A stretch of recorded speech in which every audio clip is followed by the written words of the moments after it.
अस्सलाम वालेकुम dear students. Dear students, आज का जो टॉपिक हम डिस्कस करने जा रहे हैं, हमने प्रीवियसली जो है एक टॉपिक डिस्कस किया था about the Schrodinger wave equations. तो ये उसी की एक एप्लीकेशन है श्रोडिंगर वेव इक्वेशन की, that is discuss the behaviour of the particle trapped in infinitely deep potential well। इसके अंदर हम उस पार्टिकल की एनर्जी फाइंड आउट करेंगे और ये डिड्यूस करेंगे कि वो एनर्जी जो है वो आपके पास जो है वो क्वांटाइज्ड होती है। तो आइए स्टूडेंट्स, हम टॉपिक को स्टार्ट करते हैं।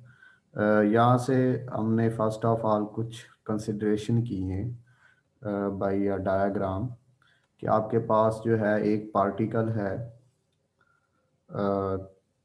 जो कि या आप एक इलेक्ट्रॉन कंसीडर करते हैं जो कि प्रेजेंट है in a rod having length L.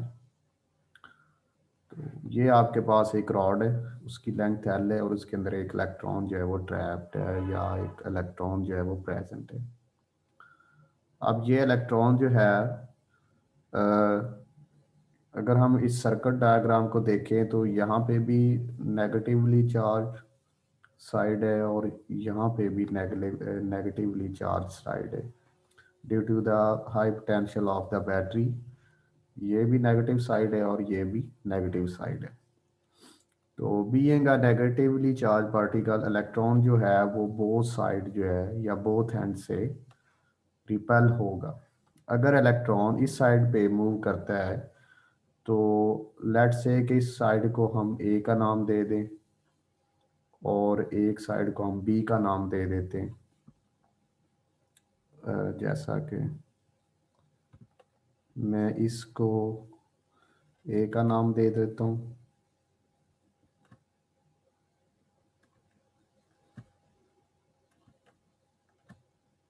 और इस साइड को मैं बी का नाम दे देता हूँ।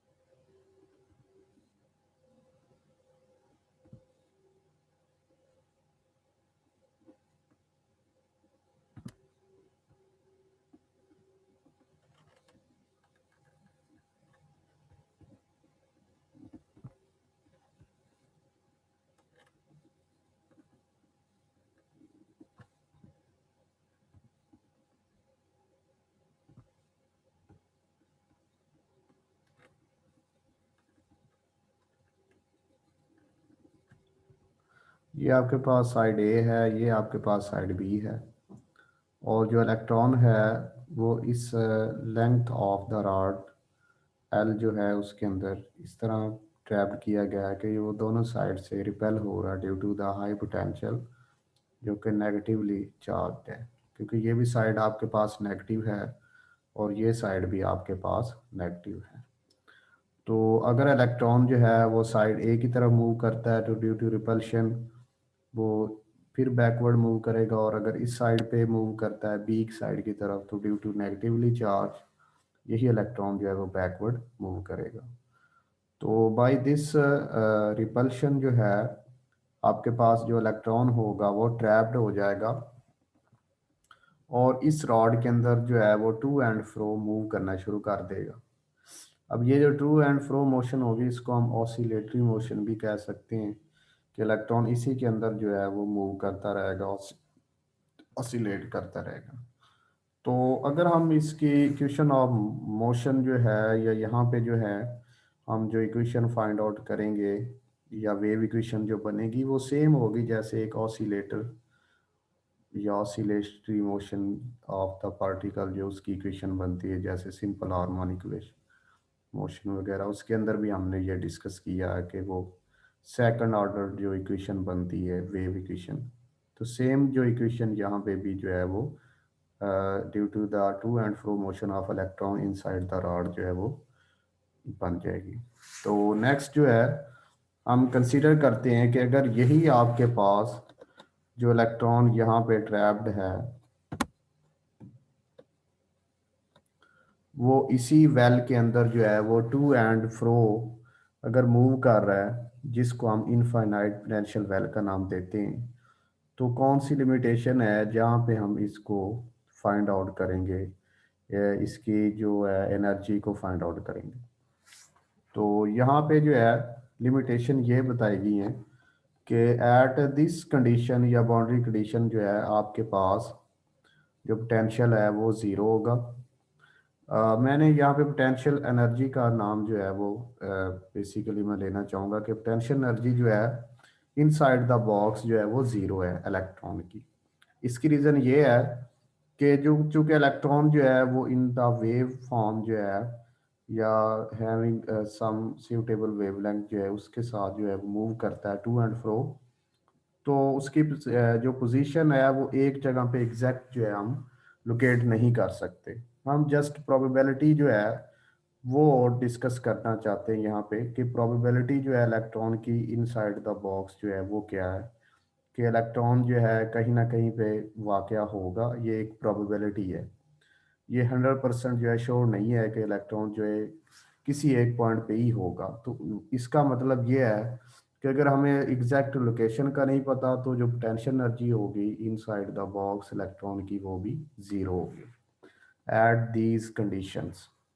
और अगर हम इस कंडीशन से जो है अवे मूव करते हैं, इसका मतलब ये है कि आपके पास जो वेव फंक्शन होगा उसकी वैल्यू ज़ीरो हो जाएगी और आपके पास जो पोटेंशियल एनर्जी है आउटसाइड द बॉक्स जो है वो इनफाइनाइट हो जाएगी। तो हम जो एनर्जी ऑफ द इलेक्ट्रॉन जो है उसको फाइंड आउट करना चाहते हैं, और अगर हमारे पास इनफाइनाइट हो जाएगी तो हम उसको फाइंड आउट नहीं कर सकते। लिहाजा जो है हम time dependent Schrodinger wave equation से स्टार्ट करते हैं। यहाँ पे मैं थोड़ा सा सम जो है वो की पॉइंट से मैं आपको थोड़ा सा एक्सप्लेन करना चाहूँगा स्टूडेंट्स, कि हमारे पास जो है यही बिहेवियर ऑफ द पार्टिकल जो है in one dimension box box जो है वो दिखाया गया। तो एट दीज कंडीशन जो है which are given as x less than zero व x is greater than l, और ये दूसरी जो है जहाँ पे आपके पास पोटेंशियल इनफाइनाइट होगा, और सेकंड जो है आपके पास एक्स ग्रेटर देन ज़ीरो व एक्स लेस देन एल जो है यहाँ पे आपके पास पोटेंशियल जो है वो ज़ीरो होगा potential energy. It's mean the particle can move freely inside the box at these condition, and the potential energy of the electron inside the box that is equal to zero because electrons at not a exact location present at not a exact location. So the potential energy at that is infinite because electrons outside the box जो है उसके infinite जो है वो potential energy होगी। तो हम जो है इनसाइड द बॉक्स जो है वो फाइंड आउट करेंगे एनर्जी जो है क्या होती है इलेक्ट्रॉन की। तो ये एक वन डायमेंशन बॉक्स है क्योंकि इलेक्ट्रॉन जो है एक ही एक्सिस से मूव कर रहा है, वो एक्स डायरेक्शन में हो सकता है प्लस या माइनस में। तो नेक्स्ट जो है the time dependent Schrodinger wave equation is given as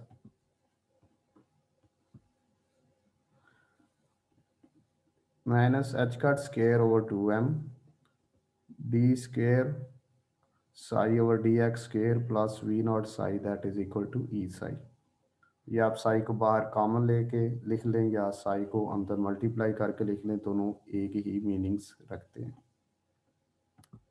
तो चूंकि potential energy inside the box जो है वो ज़ीरो है, तो हम वी नॉट साई को ज़ीरो ले लेंगे, सॉरी वी नॉट को ज़ीरो कर देंगे, और साई जो है वो वेव फंक्शन है जो कि wave probability of the electrons को शो कर रहा है, तो वो हम एज इट ले लेंगे। तो ये इक्वेशन आपके पास जो है बन जाएगी minus h cut square over 2m del square d over d x square into psi that is equal to e Sai.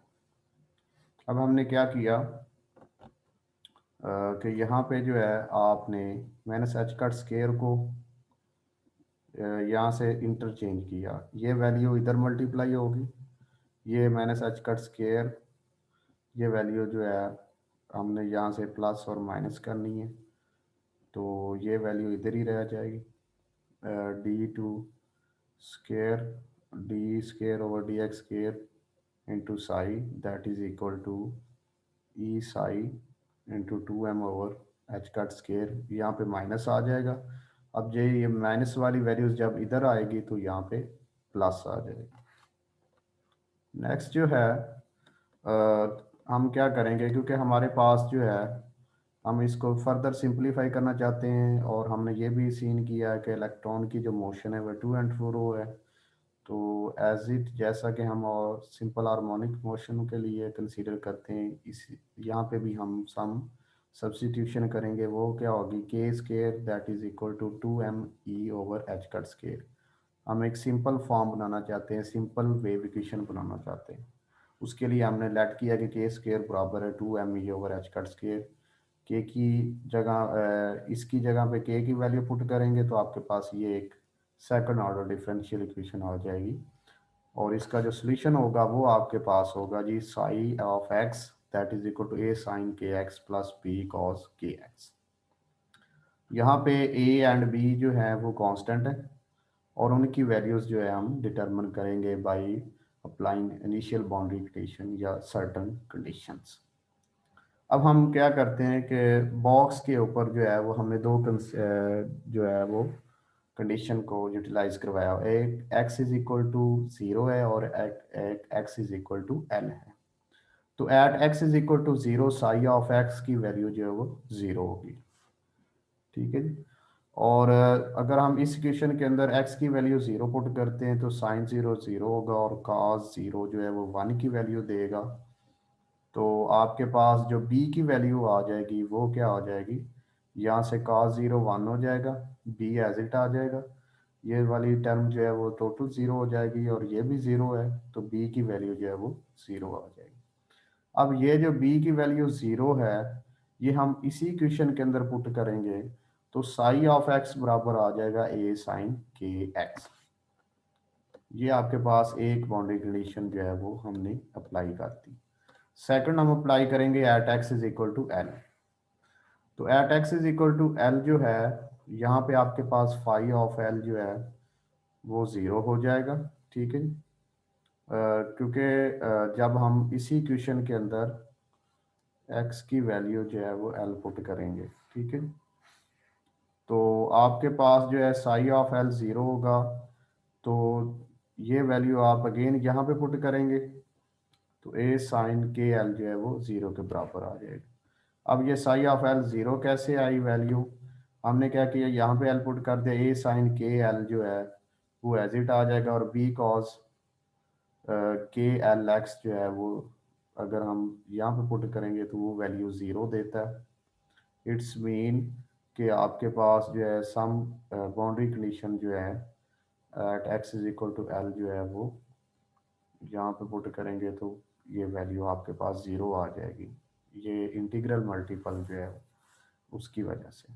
तो ए साइन के एल जो है वो आपके पास यहाँ पे ज़ीरो आ जाता है। अगर आपके पास ए ज़ीरो हो इट्स मीन के पार्टिकल जो है वो वेल के अंदर प्रेजेंट ही नहीं है, जो कि ट्रू नहीं है। और अगर हम इट्स मीन के साइन के एल जो है is equal to zero is possible, तो साइन के एल जो है उसको हम ज़ीरो कंसिडर करेंगे। अब यहाँ से साइन इनवर्स ज़ीरो जो होता है वो एन पाई होता है, where n is integer plus minus one two three so on. और यहाँ से हम क्या करेंगे, के की वैल्यू फाइंड करेंगे, तो k is equal to n pi over l, और स्क्वेयर करेंगे तो k square is equal to आ जाएगा n square pi square over l square. इसको आप क्वेश्चन नंबर 2 का नाम देते हैं। अब हमने क्या किया, क्वेश्चन नंबर 1 और 2 को कंपेयर किया। के की वैल्यू जहाँ से हमने सब्सिट्यूट की वहाँ से हमने two m e over h cut square is equal to n square pi square over l square कर दिया। तो यहाँ से क्या आ जाएगा, एनर्जी की वैल्यू आ जाएगी n square h square over eight m l square. Just हमने क्या किया, ई की वैल्यू यहाँ से फाइंड आउट की। ठीक है, तो टू एम ई यहाँ से मल्टीप्लाई हो जाएगा इधर, एच कट स्केयर जो है यहाँ से मल्टीप्लाई हो जाएगा, तो ई की वैल्यू आ जाएगी 2 n² pi h cut square over 2 ml²। अब एच की वैल्यू जो है, एच कट की वैल्यू h/2 पाई है, और एच कट स्केयर की वैल्यू आ जाएगी h² ओवर 4 पाई²। तो 4 पाई² से ये 2m मल्टीप्लाई होगा तो 8 ml² हो जाएगा, और पाई² से ये पाई² जो है वो कैंसिल आउट हो जाएगा। तो this is the energy of the particle trapped in infinite tension. अब हम क्या करेंगे, वेव फंक्शन फाइंड आउट करेंगे कि जो कि वेव फंक्शन जो है वो पार्टिकल की मोशन को डिस्क्राइब कर रहा है या वेव कैरेक्टरिस्टिक्स को। तो वो वेव फंक्शन जो है हम डिटरमिन कर सकते हैं बाय अप्लाइंग नॉर्मलाइजेशन कंडीशंस।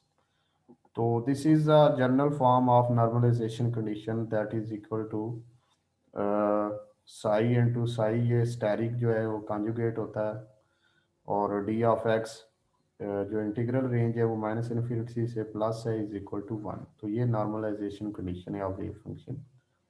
अब यहाँ से हमारे पास जो साई की वैल्यू है ए साइन के एक्स आती है, हम यहाँ पे वैल्यू पुट करेंगे, तो ए साइन के एक्स इंटू ए साइन के एक्स। अब यहाँ पे जो कॉन्जुगेट होता है वो रियल का वो रियल ही होता है, यानी वन का जो स्टेरिक है वो वन होगा, ए साइन के एक्स जो है वो रियल है तो उसका रियल होगा, रियल पार्ट है, ठीक है।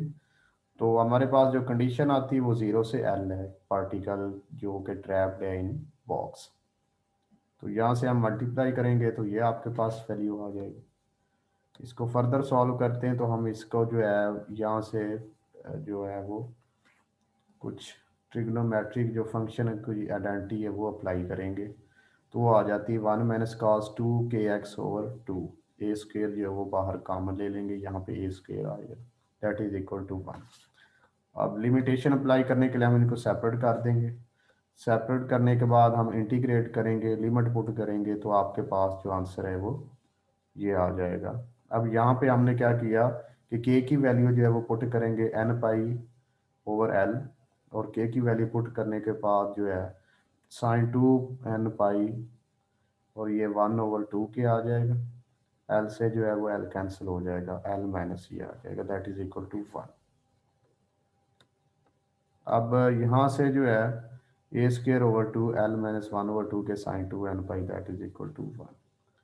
यहाँ मैंने कुछ सिंप्लीफिकेशन की है कि ए की वैल्यू हम कैसे फाइंड आउट कर सकते हैं। तो ए की वैल्यू जो है वो 2/l² आ जाती है, ठीक है।